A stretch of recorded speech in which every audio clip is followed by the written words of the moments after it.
بسم اللہ الرحمن الرحیم۔ السلام علیکم عزیزان محترم۔ جب گجرانوالہ کے شہریوں پر برطانوی جہازوں نے بمباری کی، اس سے پہلے برطانوی ایئر فورس نے عراق میں عوامی بغاوت کو کچلنے کے لیے بمباری سن 1920 میں کی تھی، جسے برطانوی رہنما ونسٹن چرچل نے ایریل پولیسنگ کا نام دیا تھا۔ یوں تو ایک دشمن پر ہوائی بمباری یا آتش گیر مادہ پھینکنے کی ایک پرانی تاریخ ہے، لیکن شاید گجرانوالہ وہ پہلا شہر قرار دیا جا سکتا ہے جہاں نہتے عوام کے مظاہروں کو کچلنے کے لیے پہلی ایئر پولیسنگ یعنی ہوائی بمباری کا استعمال کیا گیا۔ گجرانوالہ، جو کہ اب پاکستان کے صوبے پنجاب کا ایک شہر ہے، جس میں 14 اپریل سال 1919 کی دوپہر کو لاہور والٹن کے ایئرپورٹ سے اڑنے والے 3 فوجی جہازوں نے نہتے مظاہرین پر قابو پانے کے لیے بمباری کی۔ اس سے پہلے ہوائی بمباری زمینی فوج کے تعاون سے دشمن کی فوج یا فوجی اہداف پر کی جاتی تھی۔ گجرانوالہ کی اس بمباری کے بعد اس سے ہوائی طاقت یا ایریل پولیسنگ کو سیاسی مقاصد کے لیے نہتے شہریوں پر استعمال برطانوی پالیسی کا حصہ بنایا گیا۔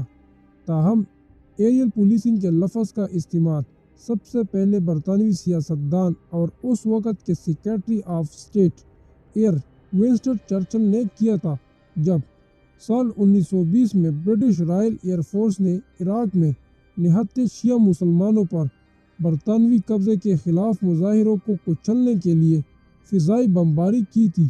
پھر اس بمباری کو ایک ایئر پولیسنگ کے حربے کے طور پر صومالیہ میں بھی استعمال کیا گیا، اور یہ مختلف صورتوں میں اب بھی استعمال ہو رہی ہے۔ گجرانوالہ میں بمباری کا پس منظر جلیانوالہ باغ کا قتل عام سفاکی اور ظلم کے لحاظ سے برطانوی غلامی کے دور کا ایک بدترین واقعہ ہے، جسے اگلی نسلیں کبھی نہیں بھول پائے گی۔ برطانوی حکمران رولٹ ایکٹ 1919 کے تحت خلاف ہونے والے عوامی رد عمل کی بڑھتی ہوئی طاقت دیکھ کر خوفزدہ ہو گئے تھے۔ برٹش انڈین حکمران اپنی پوری طاقت کو استعمال کر کے اس وقت کے عوامی بغاوت کو کچلنا چاہتے تھے۔ اس طاقت کے استعمال کی پالیسی سے کئی شہری جاں بحق ہوئے، کتنے ہی زخمی ہوئے اور سیاسی عدم استحکام بھی بڑھا۔ ہندوستان کے کئی سیاسی رہنماؤں نے اس قانون کی مخالفت کی تھی۔ پاکستان کے بانی محمد علی جناح لیجسلیٹو کونسل سے احتجاجاً مستعفی ہو گئے تھے۔ گجرانوالہ پر بمباری کے واقعہ کا ذکر پاکستان اور ہندوستان کی تاریخ میں کم ہی آتا ہے۔ مختلف شہروں میں ہونے والے فائرنگ کے ان واقعات سے متعدد افراد جاں بحق ہوئے تھے۔ اسی اجلاس میں منظور ہونے والی قرارداد میں یہ بھی کہا گیا تھا کہ 6 اپریل کو قومی سطح پر یوم احتجاج منایا جائے اور اس دن ہر شخص 24 گھنٹے کا روزہ رکھے اور سارا دن ہر قسم کا کاروبار بند کرے۔ اس وقت گجرانوالہ کے ڈپٹی کمشنر کرنل اوبرائن نے اس ہڑتال کے خلاف سخت کارروائی کا اعلان کیا تھا۔ تاہم یہ ہڑتال پرامن رہی۔ 12 اپریل کو کرنل اوبرائن کا تبادلہ ہو گیا اور ان کی جگہ خان بہادر مرزا سلطان احمد کو گجرانوالہ ڈی سی کا عارضی چارج دیا گیا۔ اس دوران ہندوستان کے تقریباً تمام بڑے شہروں کی طرح پنجاب کے کئی شہروں میں بھی رولٹ ایکٹ کے خلاف مظاہروں کا سلسلہ جاری تھا۔ 10 اپریل تک گجرانوالہ میں مزید مظاہروں کی کوئی اطلاع نہیں تھی، لیکن لاہور اور امرتسر کے مظاہروں پر گولیاں چلانے اور ہلاکتوں کی خبریں آنے کی وجہ سے اشتعال بڑھنا شروع ہو گیا تھا۔ تاہم جب 13 اپریل کے روز جلیانوالہ باغ کے قتل عام کی خبریں افواہوں کی صورت میں پھیلنے لگی، تو پھر ایک عوامی رد عمل آنا یقینی نظر آ رہا تھا، لیکن ضلعی انتظامیہ کو یہ اندازہ نہیں تھا کہ یہ رد عمل اتنی شدت کا ہوگا کہ اسے قابو کرنا مشکل ہو جائے گا۔ پھر بھی جتنی بھی پولیس کی تعداد ممکن تھی ڈسٹرکٹ ہیڈ کوارٹر میں جمع کر لی گئی۔ انتظامیہ کو حالات کی نزاکت کا احساس ہو گیا تھا۔ بمباری والے دن کی صبح 14 اپریل گجرانوالہ ریلوے اسٹیشن کے قریب کچی پل پر کسی نے گائے کے بچھڑے کو ہلاک کر کے لٹکا دیا تھا۔ جیسے ہی یہ خبر ملی تو اس وقت کے پولیس کے deputy superintendent police Chaudhry Ghulam رسول موقع پر پہنچے اور بچھڑے کو اتار کر دفنایا گیا، لیکن شہر میں یہ افواہ پھیل گئی کہ ہندو مسلم اتحاد کو توڑنے کے لیے انتظامیہ نے خود ہی یہ بچھڑا ہلاک کر لٹکا دیا تھا۔ اس کے بعد دن میں گجرانوالہ شہر کے مختلف حصوں میں ہجوم جمع ہونا شروع ہو گئے، جنہوں نے دکانوں کو بند کروانا شروع کر دیا تھا۔ یہ لوگ رولٹ ایکٹ کے خلاف اور ہندو مسلم اتحاد کے حق میں نعرے لگا رہے تھے۔ شہر میں پہلے ان لوگوں کے مظاہروں میں شدت آتی چلی جا رہی تھی۔ ٹرینوں پر پتھروں سے حملے ہوئے، ایک پل جو گروکل کے نام سے مشہور تھا کو جلا دیا گیا۔ ٹیلی گراف اور ٹیلی فون کے نظام کا لاہور سے تعلق ٹوٹ گیا تھا، جس سے انتظامیہ میں گھبراہٹ بڑھ گئی تھی۔ اشتعال بڑھنے کے بعد کچی پل پر بھی آگ لگائی گئی، جس سے پل کو نقصان پہنچا۔ پولیس گارڈز پر حملے ہوئے، جن کی مدد کے لیے ڈپٹی سپرنٹینڈنٹ آف پولیس نے فورس بھیجی۔ ان کی مدد کے لیے اس وقت کے ایکسٹرا اسسٹنٹ کمشنر آغا غلام حسین بھی کارروائی میں شامل ہو گئے۔ کچی پل کے قریب ایک بڑا ہجوم جمع تھا۔ پولیس سربراہ بھی موجود تھے۔ اسی دوران تصادم کا خطرہ پیدا ہوا اور پولیس نے فائرنگ کی، جس سے کئی افراد زخمی ہوئے۔ اس واقعے کے بعد شہر میں کشیدہ حالات بد سے بدتر ہونا شروع ہو گئے۔ اسٹیشن پر تقاریر ہونا شروع ہو گئی، جن میں رولٹ ایکٹ کے خلاف باتیں کی گئی اور ہندو مسلم اتحاد کے حق میں بہت نعرے لگائے گئے۔ ہنٹر انکوائری کمیشن نے اس کی ذمہ داری نئے ڈپٹی کمشنر پر عائد کی، کیونکہ وہ نہ تو تجربہ کاری کی وجہ سے بروقت اہم اقدامات کر سکے۔ اسی دوران شہر میں لوگوں کی مختلف ٹولیوں نے تحصیلدار کے دفتر پر حملہ کیا۔ پھر لوگ ضلعی عدالتوں اور دوسری سرکاری عمارتوں کی طرف لپک کے ان عمارتوں کو راکھ کا ڈھیر بنا دیا۔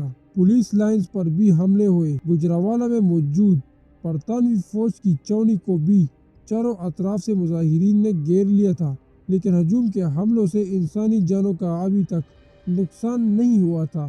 مقامی جیل پر بھی حملہ کرنے کی تیاری تھی، مگر پولیس کی فائرنگ سے اس حملے کو روک دیا۔ صبح کی اس کارروائی کے باوجود ہجوم کو کنٹرول کرنا مشکل ہوتا جا رہا تھا۔ عوام سے بار بار ٹکراؤ کی صورت میں پولیس فائرنگ کیے جا رہی تھی، جس کے نتیجے میں مختلف علاقوں کے ہجوم ریلوے اسٹیشن کی طرف بڑھ رہے تھے۔ وہاں انہوں نے اسٹیشن کو آگ لگا دی، گودام کا مال لوٹ لیا، سیشن انڈسٹریل اسکول کو نظر آتش کیا۔ اب انتظامیہ کو احساس ہوا کہ حالات ان کے کنٹرول سے بالکل باہر ہو چکے ہیں۔ شہر میں فوج طلب کرنے کا فیصلہ کیا گیا، لیکن فوری طور پر فوج پہنچ نہیں سکتی تھی۔ قریب ترین چھاؤنی دستے سیالکوٹ میں موجود تھے، جن کے پہنچنے میں کئی گھنٹے لگ رہے تھے۔ اس لیے ایئر فورس کی مدد لینے کا فیصلہ کیا گیا۔ دوپہر کو تقریباً 3:10 پر لاہور کے والٹن ایئرپورٹ سے رائل ایئر فورس کے 3 ہوائی جہاز اپنے روایتی اسلحے کے ساتھ مسلح پرواز کرتے ہوئے گجرانوالہ کی فضا میں پہنچے۔ گجرانوالہ میں بمباری کرنے کا فیصلہ پنجاب کے اس وقت کے گورنر مائیکل ایڈوائر نے کیا تھا۔ گجرانوالہ پر بمباری کا آغاز 3 جہازوں کے اس مشن کی قیادت اس وقت کے میجر کاربیری کر رہے تھے، جو 31 اسکواڈرن کے کمانڈر تھے۔ ان کا جہاز گجرانوالہ کی فضائی حدود میں سب سے پہلے پہنچا اور انہوں نے 700 فٹ سے لے کر صرف 100 فٹ تک نچلی پروازیں کیے، تاکہ گجرانوالہ شہر اور اس کے ارد گرد 3 میل علاقے کا فضائی جائزہ لے سکے۔ میجر کاربیری کے مطابق انہوں نے ریلوے اسٹیشن اور اس کے گوداموں کو جلتے ہوئے دیکھا۔ اسٹیشن سے باہر ایک ٹرین بھی نظر آئی، جس میں آگ لگی ہوئی تھی۔ اسٹیشن پر اور اسٹیشن سے سول لائنز تک اس سے ملحقہ سڑکوں اور گلیوں میں لوگ ہی لوگ تھے۔ بمباری کرنے والے جہازوں کے پائلٹوں کو زبانی ہدایت دی گئی تھی کہ وہ اگر ہجوم پر بمباری کرے تو صرف کھلے میدانوں میں کرے۔ اس کے علاوہ اگر پائلٹس شہر سے باہر کہیں کوئی ایسا ہجوم دیکھے جو شہر کی طرف بڑھ رہا ہو تو اسے منتشر کرنے کے لیے بمباری کر سکتے ہیں۔ میجر کاربیری نے پہلی بمباری شہر سے باہر ایک ہجوم پر کی، جو ان کے بقول 150 افراد پر مشتمل تھا۔ یہ ایک گاؤں شہر کے شمال مغرب کی جانب تھا اور ان کی اطلاع کے مطابق اس گاؤں کا نام دلہ تھا۔ ہلاکتوں کے بارے میں مختلف قیاس آرائیاں کی گئی۔ بم گرانے کے بعد موقع سے بھاگنے والے دیہاتیوں پر 50-100 گولیاں مشین گن سے فائر کی گئی۔ اس کے بعد میجر کاربیری نے شہر کی جنوب سے 1 میل کے فاصلے پر گرجاک نامی گاؤں پر 2 بم گرائے۔ یہ لوگ گجرانوالہ سے لوٹ رہے تھے۔ بم گرنے کے بعد لوگ منتشر ہو گئے تھے۔ اس ہجوم پر 2500 گولیاں مشین گن سے فائر کی گئی، جس سے سینکڑوں مظاہرین جاں بحق ہوئے۔ ان کارروائیوں کے بعد یہ جہاز گجرانوالہ شہر کے طرف لوٹے۔ میجر کاربیری نے ایک سرخ عمارت کے قریب کھیتوں میں 200 کے قریب لوگوں کو چھپے دیکھا۔ یہ خالصہ ہائی اسکول اور اس کا ہاسٹل تھا۔ اس کیسین میں ایک بم پھینکا گیا، جس کے بلاسٹ ہونے سے 300 معصوم بچے اپنی جان سے گئے۔ مشین گن سے 500 کے قریب گولیوں کے فائر کیے۔ اس بمباری سے بھی نہایت عوام جاں بحق ہوئی۔ اس کے علاوہ شہر میں 2 مزید بم گرائے گئے۔ میجر کاربیری نے کہا تھا کہ ان بموں کے دھماکے اتنے زوردار تھے کہ جیسے ہوا میں موجود پرندے بالکل دھوئے کی طرح آسمان میں آپس میں ٹکرانے لگے۔ اس کمیٹی کی انکوائری کے مطابق میجر کاربیری نے کل ملا کر 8 بم گرائے تھے، اور ان میں سے 2 جو شہر کے اندر گرائے تھے۔ ان کے بارے میں انکوائری کا خیال ہے کہ ان کا ہدف عوام کا ہجوم تھا، جس میں عورتوں بچوں سمیت 800 افراد جاں بحق ہوئے تھے۔